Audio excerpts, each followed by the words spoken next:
Servus. Here's your Garten Staudinger from Munich again, and today we're taking a look together at your 12 most important garden jobs for February so we can start the season the right way. February is one of those months where the weather itself doesn't quite know what it wants. One day icy wind whips around your ears, the next day the sun tickles you so much that you think you could sow the first radishes in a t-shirt. But careful, the garden is still sleeping with one eye open, and if you shake it awake with too much haste now, you risk the success of the entire year. We gardeners are like conductors in February before the first note is played. We position the instruments, tune the strings, but the big concert is still ahead. Many people now run headlessly into the garden center, buy colorful seed packets and throw everything straight into the cold soil. We do things differently. We work with our heads, with our hearts, and with a proper portion of Bavarian calmness. Today I've brought you 12 points that really make the difference between a garden that merely looks good and one that truly lives. Let's get started before the next frost arrives. The final deadline for hedges and shrubs. Let's begin with the most important one, because time is literally running out here. The law's pretty humorless about this. From March 1st onward, radical cutting is prohibited. So if you want to give your hedge a serious reset, cut it back to the base, or carry out a strong rejuvenation pruning, you need to swing the saw now.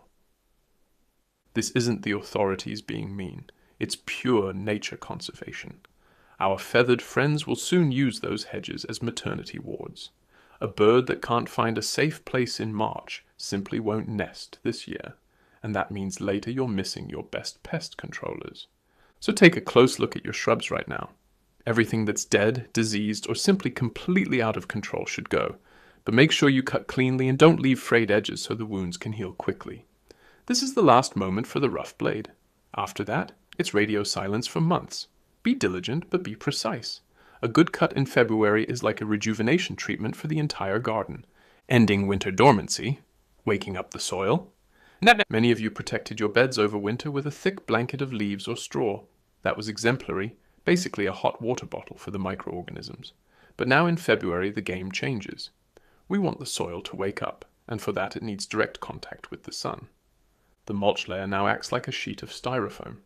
It traps the cold in the soil and lets the first warm rays simply fade away. Go outside and gently pull this blanket aside. Let the naked dark soil see the light again. You'll notice that within just a few days the ground transforms from an icy block into a living bed. We gardeners say the soil needs to breathe, and that's exactly what we're enabling now. When sunlight hits dark soil, it warms up much faster than when last year's old leaves are still stuck on top. That gives the first early seeds the decisive impulse to germinate. It's like airing out the room in the morning. Remove the blanket once, let the fresh air in, and suddenly the soil is ready for action. Green manure, the feast for the underground world. Maybe your garden bed still looks like a battlefield of dried mustard, phacelia, or clover that you sowed in autumn. For the neighbor that might look messy, but for us it's pure luxury. It's steak for your soil organisms. If the ground is firm enough to walk on, just run the lawnmower over it and chop the green or brown material into small pieces. You don't need to remove it, and definitely don't bury it deeply. That would only cause rot. Simply leave the chopped remains lying on the surface like a carpet of nutrients. When the first mild temperatures arrive, the earthworms come up, grab the shredded material and slowly pull it into their tunnels. That way the fertilizer goes exactly where it belongs, without chemicals and without back pain. It's a wonderful cycle. What grew above feeds the army of helpers below that will later grow your vegetables. Anyone who uses green manure saves expensive artificial fertilizer and builds valuable humus at the same time. The finger test. The soil inspection. Before you start thinking about what to plant where, you first need to know what you're actually dealing with down there. Take a handful of soil, it can be slightly moist, and try rolling it into a little sausage. Just like in kindergarten with modeling clay. If it immediately crumbles between your fingers, you have sandy soil. It warms up quickly but holds water about as well as a sieve holds beer. If the sausage sticks together firmly and almost shines with a greasy surface, then you have heavy clay soil. That's the champion of water storage, but your plants hardly get any air and end up with wet feet. Here in the Garten Staudinger territory we want the best of both worlds, so now we correct things. Sandy soil gets plenty of compost so it learns to hold water instead of letting everything run through immediately. Heavy clay soil gets loosened with sand and coarse humus so the roots don't suffocate before they even begin. This simple finger test tells you more about your summer success than any weather forecast. Soil care isn't witchcraft, it's pure craftsmanship with a feeling for the material. Loosen instead of digging, respect for creation.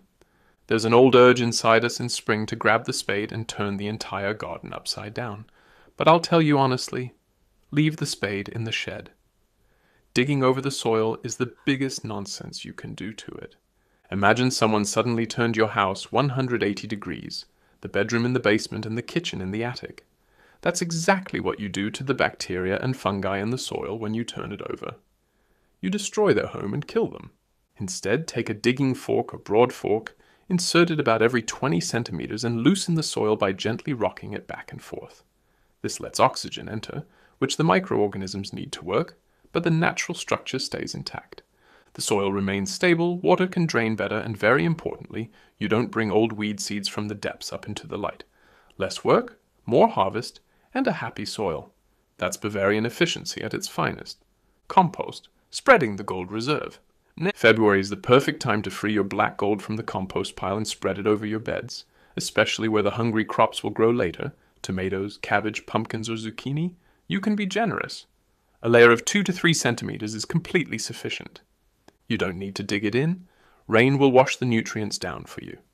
Compost is not just fertilizer, it's a life elixir that delivers millions of microorganisms directly to the roots of your plants.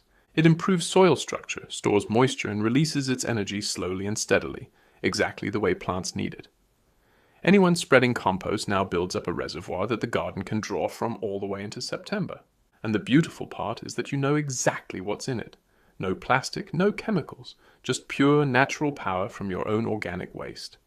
A garden without compost is like a Bavarian tavern without a kitchen. Something essential is missing. Seed check. Sorting the treasure chest. There's nothing nicer than rummaging through your seed box on a rainy February afternoon and dreaming of the harvest. But do it with a system. Check the expiration dates on the packets, because with parsnips or onions the germination power is often already gone after 1 year. If in doubt, do a germination test on a damp kitchen towel before later waiting for miracles in the garden bed that will never happen. Sort your seeds by sowing month so you don't forget anything when things suddenly get going outside. And my tip? Look beyond the big seed corporations and search for old regional varieties that can handle our weather.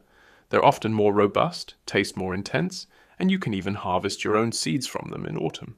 This is the time of anticipation, planning, and smart choices, because a good harvest always begins with a good seed. Anyone who does their homework now will have a clear head in March for the real work in the soil. Defeating the lack of light, the nursery indoors. Your fingers are itching. The first peppers and chilies finally want to go into the soil. But indoors in February, there's a big danger: lack of light. Our windowsills look bright to us, but for a tiny seedling it's often as dim as a smokehouse. The little plants stretch desperately toward the light, becoming long and thin and unable to stand upright. We call this leggy growth. Such spaghetti-thin plants never become truly stable and later bring only miserable yields in summer because their foundation is weak. If you're already sowing now, do yourself a favor and get a proper grow light to compensate for the missing daylight. It doesn't have to be stadium lighting, but a few extra hours of light each day work wonders for healthy, compact growth. The small plants now need warmth for their roots, but lots of light for their heads so they grow strong and sturdy. Treat your young plants like your own children. Give them the best you have, and they'll reward you richly later. Fungus gnat defense. Peace on the windowsill. The moment you place the first pots on your windowsill, these annoying little black flies appear and dance in front of your nose. That's not a sign of poor hygiene. It's often simply a souvenir from the potting soil you bought, where the eggs were already present. The real problem are the larvae in the soil, which love to feast on the delicate roots of your carefully raised seedlings. Here's a brilliant trick I always use. Sprinkle a thin layer of fine bird sand or quartz sand on top of the soil in your pots. It not only looks tidy, it blocks the gnats from reaching the moist soil where they want to lay their eggs. They absolutely hate the dry sand. If the infestation is already present, nematodes in the watering can help. These are microscopic beneficial organisms that clean up underground. That way you protect your green future without using chemicals and keep control in your nursery. A peaceful room without buzzing terror is the reward for this small but clever precaution. Fruit trees. Pruning for light and air. Your fruit trees and berry bushes are still in deep dormancy now, but that's exactly the moment when we shape the crown for the coming year. A tree that's simply left to grow eventually suffocates in its own wood and produces only small sour fruits in the shade. We want light and air in the center of the crown so the sun can reach every apple and every berry and produce sugar there. Cut away everything that grows inward, crosses another branch, or shoots steeply upward. These water shoots only cost the tree energy. Make sure your tools are sharp, because a crushed branch is an open invitation for fungi and diseases. We want clean wounds that can seal quickly. Always remember, you're not cutting against the tree, you're cutting for it. So it invests its energy in fruit quality instead of unnecessary foliage. Whoever grabs the pruning shears boldly in February will harvest the sweetest rewards in August. Light is life for every fruit. Spring cleaning, clear view in the greenhouse. Take a look at your greenhouse or cold frames. After winter, there's often a grey-green film of algae and dirt stuck to the panes. That not only looks sad, it steals the most valuable thing your plants have in spring. Light. Every single photon counts in February. If the panes are cloudy, your plants simply won't get going. Grab a bucket of lukewarm water, a splash of vinegar or mild soap, and scrub that film away properly. Yes, it's a wet and sometimes tedious job, but the result is a garden solarium that truly deserves the name. Clean panes mean more warmth inside and faster growth for the first lettuce and radishes. You'll notice how the temperature in the greenhouse rises immediately when sunlight can stream in unhindered. It's the classic spring cleaning that may not be fun, but lays the foundation for an early and abundant harvest, keeping the helpers happy. Finally, let's look beyond the garden fence at the animals that stand faithfully by our side all year long. February is often the hardest month for birds and insects because the supplies from autumn are gone, but nature hasn't yet delivered anything new. Refill the bird feeders regularly, but keep them clean so diseases don't spread among the birds that are already defending their territories. On frost-free days, place a shallow bowl of water outside, because thirst is often a bigger problem for animals in winter than hunger. And please leave the dried perennial stems standing in the beds for now, because inside them often sleep the larvae of ladybugs or lacewings. If you cut everything down to ground level now, you throw your best biological weapon against aphids straight into the trash before it can even hatch. A little bit of untidiness in February is life, and it ensures that your garden will naturally stay in balance during summer. As the Garten Staudinger says, live and let live, then the harvest will work out too. So my friends, those were the 12 jobs that turn your February garden into a rocket. It's not about rushing around. It's about doing the right things at the right time, with a bit of wisdom and a smile on your face. The garden isn't a gym. It's a place where we meet nature, and we're the privileged companions in this wonderful spectacle. Take your time, look closely, and don't stress if something doesn't go according to plan. Nature has its own mind, and that's a good thing. Write down in the comments which chapter surprised you the most or where you currently stand in your garden. If you liked the video, give it a thumbs up and subscribe to the channel so we can go through this garden year together. And if you've really caught the gardening bug and want to dive deeper into the subject, I recommend 2 of my passion projects.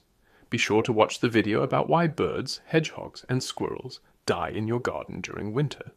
There we clear up the mistakes we often make out of pure love for nature. And if you don't want to start from scratch every year, check out the video about the 15 perennial vegetables you only have to plant once. Plant once, harvest for years. That's the high art of Bavarian garden comfort. Thanks for being here. Stay healthy and get outside into the garden. Servus, your Garten Staudinger.